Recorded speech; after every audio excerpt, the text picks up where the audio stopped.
Hi, welcome to the Mohua Show. My name is Mohua Chinappa and I am an author, entrepreneur, and ex-housewife. This podcast is about everything from business to technology to arts to lifestyle, but done and spoken ईमानदारी से. Hi, in today's episode on the Mohua Show, we have Aryan Pasha. Aryan is the first transgender bodybuilder who has won awards, and what's amazing that in an environment that is so masculine, Pasha came second in the men's physique category of Muscle Mania in India. Pasha is an ex-lawyer by profession, but he leads as an example that there are shitty stories out there, but there are hopeful ones too. Welcome Aryan on today's episode. So Aryan, before we begin, सबसे पहले tell me a little bit where you grew up और आपकी childhood memories के बारे में बताएं.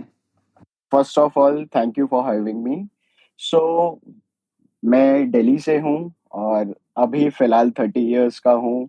और जब मैं पैदा हुआ था तो एज अ फीमेल पैदा हुआ था. जिस बचपन में कभी भी ऐसा समझ नहीं आता था कि भाई लड़का या लड़की में फर्क होता है. सारे बच्चे साथ में खेलते थे, कोई रोक टोक नहीं होती थी.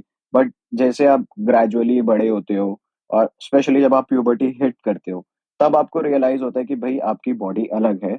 और तब आपके घर वाले या आपके फ्रेंड्स या आपके जो भी टीचर्स हैं वो आपके साथ रोक टोक शुरू कर देते हैं. तो वो पार्ट जो था उसने मुझे रियलाइज कराया कि भाई जो मैं जब से मैं पैदा हुआ हूँ, जो मैं सोच रहा हूँ कि भाई मैं एक लड़का हूँ, ये ऐसा नहीं है. कि मेरा दिमाग तो लड़कों का है बट मेरी बॉडी एक लड़कियों की है. तो वहां से एक इंटरनल फाइट, एक इंटरनल स्ट्रगल मेरी स्टार्ट हो गई थी. और बहुत टाइम लगा समझने में, क्योंकि इंडिया में इतना लोग खुल के बात नहीं करते थे कि भाई एलजीबीटी में हम लोगों को गे या लेस्बियन के बारे में पता था, बट ट्रांसजेंडर क्या होते हैं और स्पेशली ट्रांस मेन क्या होते हैं इसके बारे में बिल्कुल भी आइडिया नहीं था. तो जब आपके पास कोई एक टर्मिनोलॉजी नहीं है तो आप कैसे उस चीज के बारे में पढ़ पाओगे या समझ पाओगे कि एक्चुअल में आप हो क्या. तो इन सब वजह की इन सब चीजों की वजह से काफी टाइम लगा अपने आप को और अपनी आइडेंटिटी को समझने में. और उसके बाद धीरे अनिल, आपकी फर्स्ट मेमोरी कौन सी है जब आपको बहुत ज्यादा जो बहुत that you remember really really well, that you felt that you are different from the rest, and what was the feeling? Do you still remember that even now? ये वो जब वो प्यूबर्टी हिट होती है, जो मेंस्ट्रुएशन स्पेशली, उसने मुझे realise कराया कि भाई मेरी बॉडी जो है वो एक लड़कों की नहीं है. और वो कोई अच्छी मेमोरी नहीं थी. और उस समय बस मुझे ऐसा लगा कि ये मेरे साथ क्या हो रहा है, ये जो भी हो रहा है ये बहुत गलत हो रहा है और मेरे साथ ये सब चीजें नहीं होनी चाहिए. तो उस टाइम पे इस चीज को एक्सेप्ट करना, और मे बी बाकी जो दूसरी लड़कियां होती हैं उनके लिए भी थोड़ा डिफिकल्ट होता होगा, बट मेरे लिए मुझे ऐसा लगता है कि बहुत ज्यादा डिफिकल्ट था, क्योंकि कभी ऐसा सुना नहीं था कि किसी लड़के को मेंस्ट्रुएशन हो रही है और ये आपके साथ अगर एकदम से हो जाए और जिसके बारे में आपको बिल्कुल भी आइडिया ना हो कि लड़कियों की बॉडी इस तरीके से चेंज होती है. क्योंकि मेरी इतनी फ्रेंड्स नहीं थी कि जो लड़कियां हो, कभी उनसे इतना ज्यादा इंटरेक्शन नहीं था. मैं ज्यादातर स्पोर्ट्स में था तो मोस्टली लड़कों के साथ ही ट्रेनिंग करता था. तो वो बहुत गंदी फीलिंग थी. आप लॉयर भी बने थे, तो वो जरा हमें बताएं कि आपकी ये लॉयर की जर्नी कैसे, कहाँ पे शुरुआत हुई थी? ये घर पे हुआ था कि आपको प्रेशर था कि you have to take on a profession that is only understood? क्योंकि इंडिया में ज्यादातर हमारे टाइम पे या अभी भी एक्चुअली बहुत सारे घरों में चाहते हैं कि लड़के इंजीनियर्स बने, लॉयर्स बने, डॉक्टर्स बने. तो ऐसा कुछ रहा आपके साथ भी कि आप लॉयर बने और अब आप बॉडी बिल्डिंग के वर्ल्ड में आए हो? सो वो बताएं. ऐसा बिल्कुल नहीं था कि कि मैं फैमिली से था, ठीक है आप लॉयर बनो, जज की तैयारी करो, बट मेरे को कोई इंटरेस्ट नहीं था एलएलबी करने में. और मुझे सोशियोलॉजी ऑनर्स पढ़ना था. बट क्योंकि मेरी फैमिली ने मुझे सपोर्ट किया था ट्रांजिशन में, और मेरे को अपनी फैमिली के थ्रू ही पता चला था कि सेक्स रीअसाइनमेंट सर्जरी क्या होती है. और इसी वजह से मेरा ट्रांजिशन एकदम परफेक्ट एज पे हुआ. 18 इयर्स पे मैंने अपना ट्रांजिशन स्टार्ट कर दिया था. और क्योंकि मैंने 12th ड्रॉप किया था तो बुलिंग और जो भी स्कूल में काफी चीजें, सिचुएशन खराब हो गई थी. तो बाय द टाइम 19 जब मैं 19 साल का हुआ तब तक मेरी सर्जरीज हो गई थी और मैंने अपने डॉक्यूमेंट्स चेंज करा लिए थे बोर्ड्स के रिजल्ट्स आने से पहले। तो जब मैंने कॉलेज के लिए अप्लाई किया तो लोगों को समझ नहीं आ रहा था कि भाई मेरे जो 10th 12th के डॉक्यूमेंट्स है उसमें मेरा नाम मतलब मेरा प्रीवियस नेम था नायला पाशा और जो मेरा अब प्रेफर्ड नेम है आर्यन पाशा। तो वो उस चीज को समझ ही नहीं पा रहे थे कि भाई ये एक इंसान के दो इतने अलग नाम कैसे हो सकते हैं। और मेरे को दिल्ली यूनिवर्सिटी ने एडमिशन देने से मना कर दिया था कि मतलब उनको बिल्कुल भी नहीं समझ में आया कि सेक्स रीअसाइनमेंट या ट्रांसजेंडर क्या होता है क्या नहीं होता है। उनको पूरा हम लोगों ने एक्सप्लेन करने की कोशिश करी और मतलब फिर ये यही था कि या तो आप लीगल वे में कोर्ट के थ्रू जाओ और मेरा 1 साल या 2 साल और वेस्ट होता लीगल फाइट में। और सो एनी हाउ मुझे किसी फ्रेंड के थ्रू पता चला कि मुंबई में एक कॉलेज है रिजवी लॉ कॉलेज और वो लोग आपको एडमिशन देने के लिए रेडी है। So that's how I ended up being a lawyer. And then you also gave it up. या So yeah, which is so amazing, But the more I'm talking to you, Aryan, actually, for me and for the listeners, we there is a lot of confusion because there's not a lot of studies that's really come out on or on a regular basis in the media to understand the difference between a trans man and a trans woman. So it'd be very, very, very enlightening for our listeners to understand the difference between a trans man and a trans woman. Okay so basically अगर हम trans women देखें तो वो visible मतलब बहुत ज्यादा visible हैं क्योंकि उनका जो बॉडी स्ट्रक्चर होता है वो मतलब काफी ब्रॉड मतलब उनके शोल्डर्स हैंड तो लोग बहुत जल्दी उनको जज कर लेते हैं कि ये ट्रांस पर्सन है या उनको जो भी उनके सोशियो कल्चरल नेम है रीजनल नेम है हिजड़ा किन्नर जोगप्पा शिव शक्ति अलग अलग स्टेट्स में अलग अलग नाम से वो जाने जाते हैं। सो इस वजह से वो काफी विजिबल हैं और ट्रांस मेन जो एक लड़की के तरीके से पैदा होते हैं बट वो अपने आप को मेल आइडेंटिफाई करते हैं। तो उन लोगों को क्योंकि हमारी जो सोसाइटी है वो बहुत पेट्रियार्कल है और लड़कियां जो होती हैं उनको हमेशा से ये हमने देखा है और हमें पता है कि बहुत ज्यादा दबाया जाता है। उनको इतनी अपॉर्चुनिटी नहीं मिलती है कि भाई आपको जो बनना है बनो। और जब पता चलता है कि भाई आप अपने आप को लड़की मान ही नहीं रहे हो और अपने आप को आप लड़का मानते हो तो फैमिली से बहुत गंदा प्रेशर आता है। और मतलब इस मतलब ट्रांसमेन को कैसे एक्सेप्ट करें और कैसे हम सोसाइटी को बताएं तो ये बहुत सारे इश्यूज आ जाते हैं। तो जिस वजह से ट्रांसमेन की विजिबिलिटी बहुत कम रही है कि घर वाले अगर ट्रांजिशन के लिए तैयार भी हो जाते हैं तो वो कहते हैं कि भाई आप कम आउट मत करो। जैसे कि स्टार्टिंग में मेरी फैमिली के साथ था कि ट्रांजिशन हो गया सब कुछ हो गया कॉलेज कंप्लीट हो गया बट तब भी कहीं ना कहीं फैमिली कंसर्न थी कि भाई आपको कम आउट नहीं करना चाहिए क्योंकि उनको लगता था कि जो सोसाइटी है कि हिजड़ा या किन्नर वर्ड मतलब बहुत रिस्पेक्टेबल वर्ड्स हैं बट इंडिया में उसको डेरोगेटरी वे में यूज करते हैं। लोगों को लगता है कि ये गाली है।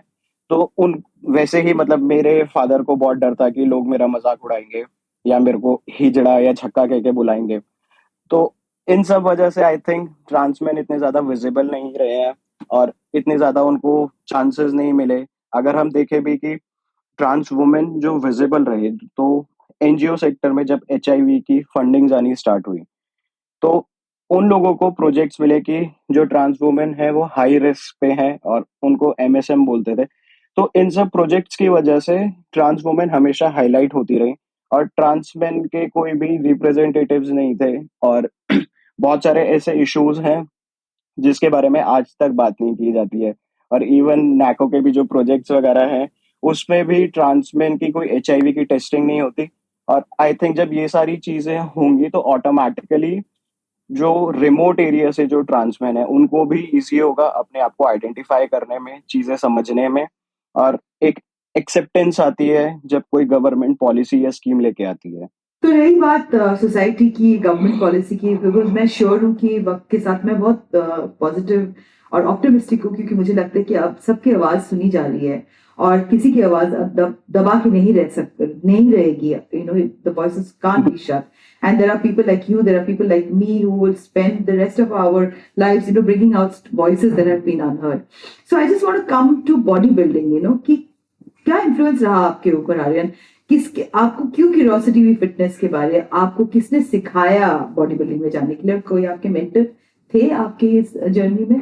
बॉडी बिल्डिंग में मतलब एज सच मुझे as a bodybuilder compete करने का मैंने कभी सोचा नहीं था। मतलब मैं चाहता था, बट मुझे ऐसा कभी लगा नहीं कि मैं कभी मेंस कैटेगरी में compete कर पाऊंगा।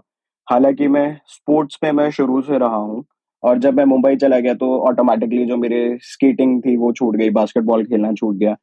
तो ये था कि अपने आप को बिजी रखने के लिए और फिजिकली मतलब मेरे को बहुत अच्छा लगता है कि मैं वर्कआउट करूं।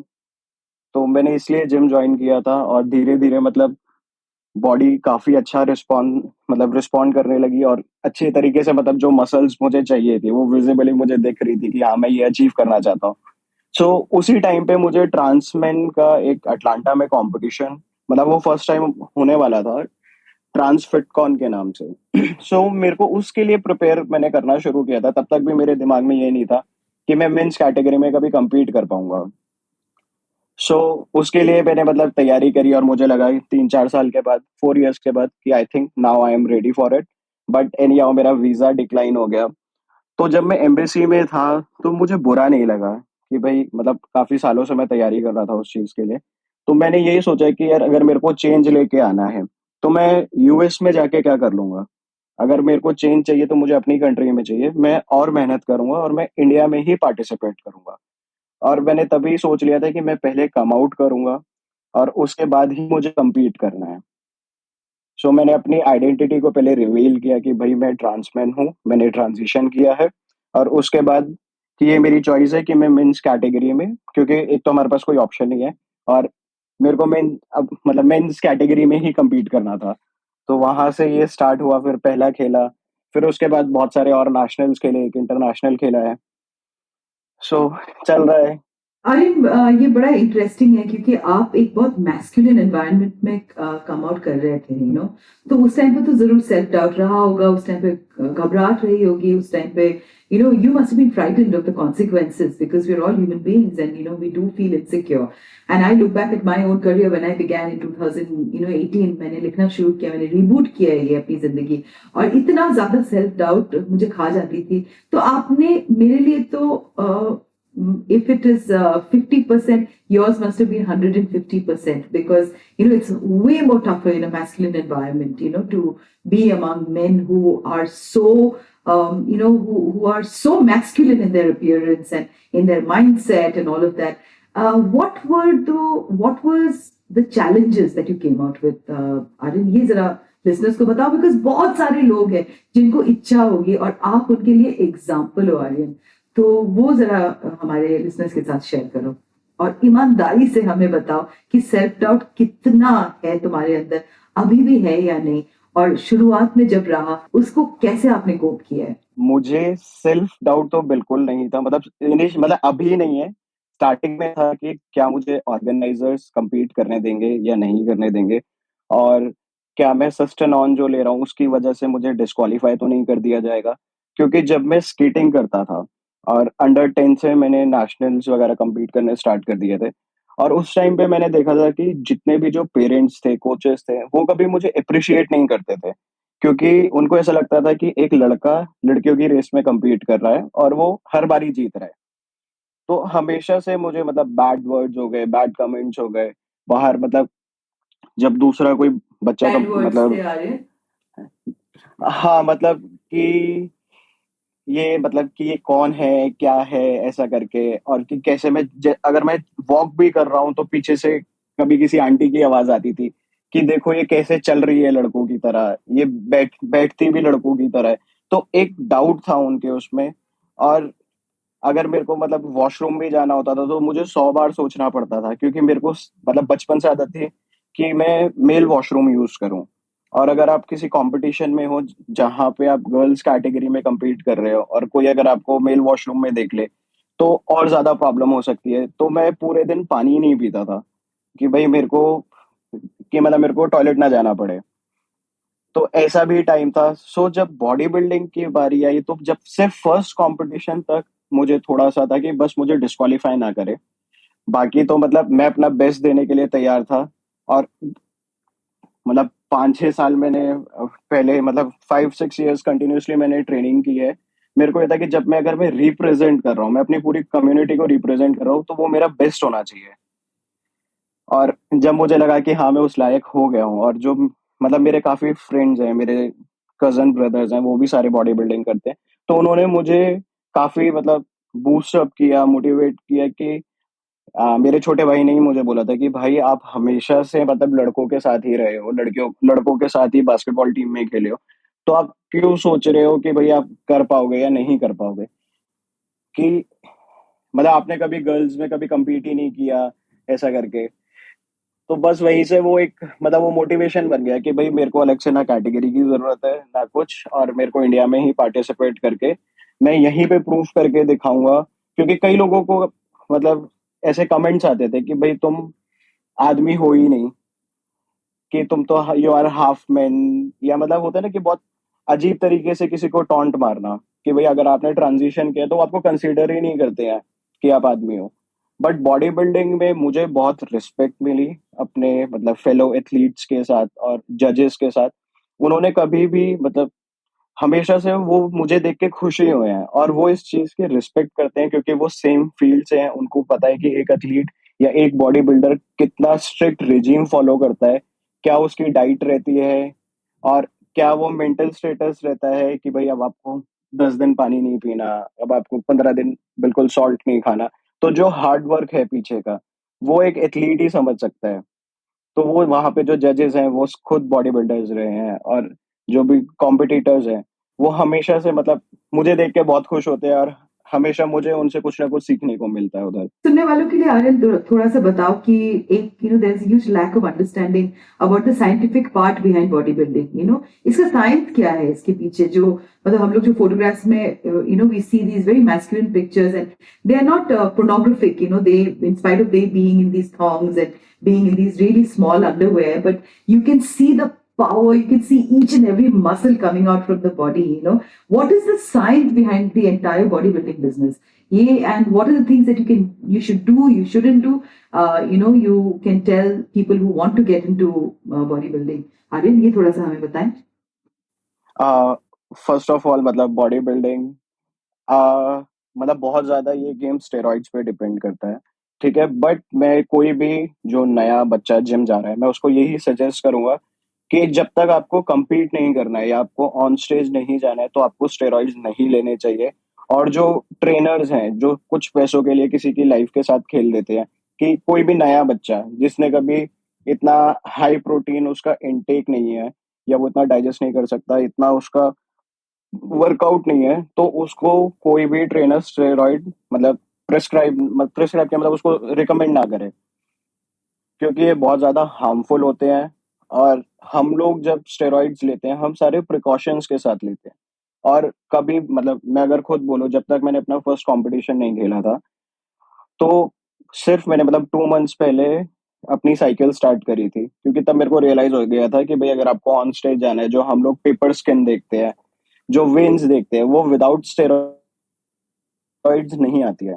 और यही एक रीजन है कि बॉडी बिल्डिंग ओलंपिक्स में नहीं है, क्योंकि ये गेम बहुत ज्यादा स्टेरॉइड पे डिपेंड करता है। बाकी हार्ड वर्क तो मतलब बहुत ही ज्यादा है, कि इतना स्ट्रिक्टली आपको फॉलो करना होता है कि मुझे खुद पता है कि जब मेरे कॉम्पिटिशन होते हैं, मैंने 1 साल में अपनी फैमिली की 4-5 शादियां मिस करी थी, क्योंकि मुझे ये था कि मैं अपनी डाइट नहीं मिस कर सकता हूँ, मैं अपना वर्कआउट नहीं मिस कर सकता हूँ। और अगर आपका एक मील भी आपने अगर मतलब चीट मील किया, तो आप पीछे चले जाते हो, कि आप ये सोच लो कि आप एक हफ्ता पीछे आ गए हो, जो आपकी आपकी एक हफ्ते की मेहनत थी वो आपने खत्म कर दी।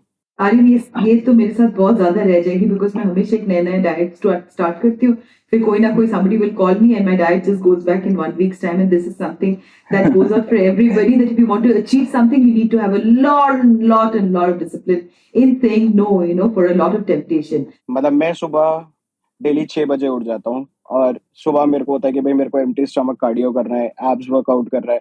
फिर आपके दिन में 6 to 7 मील्स रहती है, कैसे आप उसको डिवाइड कर रहे हो, उसका प्रॉपर ध्यान रखना है। एक एक चीज हम मेजर करके खाते हैं, कि भाई इतना प्रोटीन होगा, इतना फाइबर होगा, इतना कार्ब्स होगा, जो भी आपका गोल है, जो भी आपका बॉडी वेट है, ये उसके अकॉर्डिंगली सारी चीजें रहती है। फिर शाम को आपको दोबारा जाना होता है, जहाँ पे आप डबल या ट्रिपल बॉडी पार्ट ट्रेन कर रहे हो। सो वही है कि आप जितने ज्यादा मतलब मेच्योर हो चुके हो और मतलब उतना उस हिसाब से आपका वर्कआउट रहता है।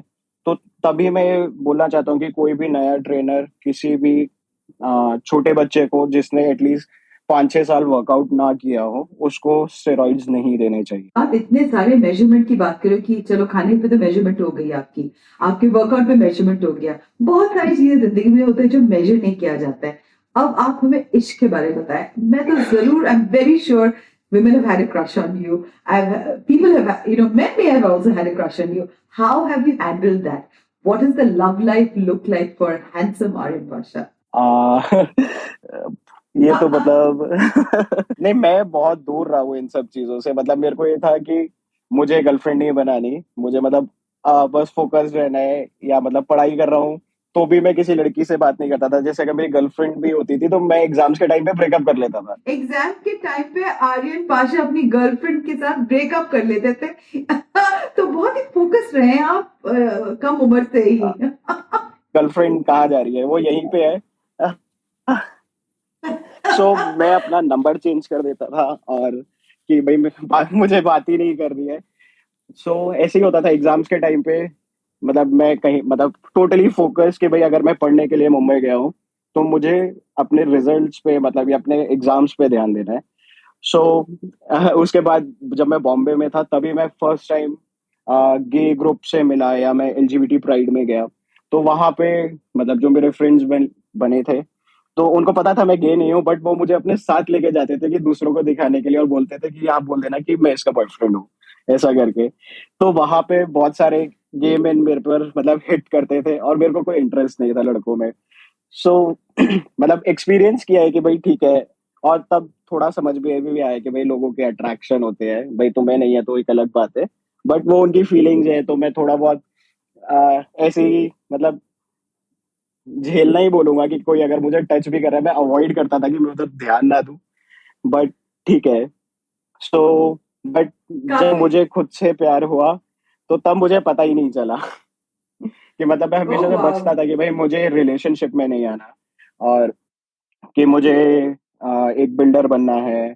और मतलब बॉडी बिल्डर नहीं, कंस्ट्रक्शन में, रियल एस्टेट में। मेरे डैड बिल्डर है, तो मुझे भी वही था कि मुझे वो करना है, मुझे कॉलेज खोलना है, मुझे मॉल्स बनाने हैं, कंस्ट्रक्शन में जाना है। तो बॉडी बिल्डिंग भी नहीं थी, और रिलेशनशिप का भी नहीं था कि भाई मुझे किसी लड़की के साथ सेटल होना है। कि स्टार्टिंग से बचपन से गोल फिक्स थे कि भाई ये चीजें कर रही है। बट जब प्यार हुआ पता नहीं चला, और फैमिली ने टाइम लगाया एक्सेप्ट करने में। बट तब मैंने अपना जो डिसीजन था कि भाई अगर अब मैं किसी के साथ हूँ और मैंने अगर कमिट कर लिया है, तो मैंने सब कुछ छोड़ के मैं उसके साथ मूव ऑन हो गया। मतलब हम लोग लिव इन में रहने लगे। I am so happy. कितनी ईमानदारी से आर्यन आपने सारी अपनी बातें की। और सबसे बड़ा takeaway for all my listeners is this, that if you want to really be focused at that time when you are not serious about the girl that you're meeting, please dear Aryan Pasha, say change your phone number so that they can't get in touch with you. Till Aryan Pasha fell in love and he gave himself fully into his relationship. This was the most interesting conversation, Aryan. My heart has melted. आपने इतनी ईमानदारी से अपनी बातें की मुझसे, और आप कंस्ट्रक्शन में नहीं गए पर अपनी बॉडी बिल्डिंग में गए। और ये कितनी गर्व की बात है कि आप सक्सेसफुल रहे इतने चैलेंजेस के बीच में। पर बिफोर आई एंड, मैं बोलूंगी that as a trans person the indifference one encounters is heart wrenching, but we have triumphant stories where the message is that we all have challenges, but if you go to hell without fighting, it is your fault. Thank you, Aryan Pasha, for being on today's episode, and I look forward to meeting you in Delhi and talking to you about a lot more, because आपसे जब मैं बात कर रही हूँ मेरे रोंगटे खड़े हैं और मेरे आंखों में बिल्कुल आंसू भर रहे हैं, क्योंकि स्ट्रगल और चैलेंजेस मैं भी समझती हूँ। मैं औरत हूँ और मुझे पता है कि हमारे लिए भी आसान नहीं होता है वापस रिबूट करना, अपनी जिंदगी को अपने तरीके से जीना। So thank you so much Aryan Pasha for being on today's episode. Thank you. But I think struggle अगर ना हो तो लाइफ का कोई मजा भी नहीं है। तब आप मतलब सही में आपका कोई गोल ही नहीं रहेगा, आपके पास कोई चैलेंज नहीं रहेगा।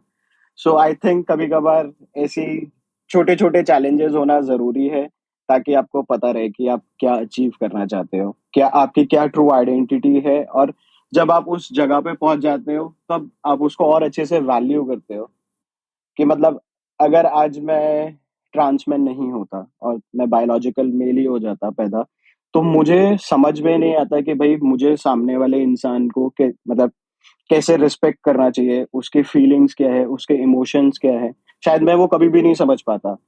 बट क्योंकि मेरी जर्नी मतलब बाकी लोगों से अलग थी और मैं मतलब मुझे हर एक स्टेप पे चीज़ों को सोच समझ के करना पड़ता था। तो अगर इस टाइम पे अगर कोई इंसान गलत भी होता है, मतलब अगर कोई इंसान गलती करते है, तो मैं उसको समझने की कोशिश करता हूँ कि यार उसने क्यों वो गलत ऐसा डिसीजन लिया या उसने वो गलत स्टेप लिया और हम उसको कैसे समझा सकते हैं कि क्या सही है और क्या गलत है। तो आई थिंक ये ट्रांजिशन की वजह से या डे वन से ही जब आप चीज़ों को चैलेंज कर रहे होते हो और एक एक्सेप्टेंस चाहिए होती है, तो ऑटोमैटिकली मतलब मैं उस तरीके से मोल्ड हो गया हूँ कि मुझे कोई भी इंसान गलत नहीं लगता है, वो सिचुएशन गलत होती है। कोई भी इंसान गलत नहीं होता है, उनकी सिचुएशन गलत होती है। और ये मेरी भी फिलॉसफी रही है। हाँ, I have been cheated with money, I have been cheated with many things, but then it doesn't make me lose my faith. And we are believers, Aryan, you, me, and there are so many more people actually who are going ahead and doing so much of work for a lot of people whose voices need to be heard. Thank you once again, Aryan, for being on today's podcast. But before I end, I'll tell you a little bit about Cooper, his film called Man-Made, that centers on the 2016 Trans Bitcoin bodybuilding competition in Atlanta. It's the only all transgender bodybuilding competition in the world, open to any trans person who self-identifies as male, regardless of physical representation. Okay? And as Cooper says, as a trans person, especially as a trans guy, I don't feel like our stories are out there. Cooper told this to Guardian. I don't see my story. It's a tiny corner of the trans population. And it just feels like, hey, this is a perfect opportunity. The metaphor of bodybuilding is so rich to tell these stories against all the oppression, all the challenges that one faces. Thank you so much, Aryan Pashan, for being on today's episode. Thank you. Thank you so much. To you, our dearest listeners, you can find us on your favorite streaming services, Spotify, Amazon Music, Apple Podcast, and of course on all other major streaming services. With loads of love, we are The Mohua Show, where we talk ईमानदारी से।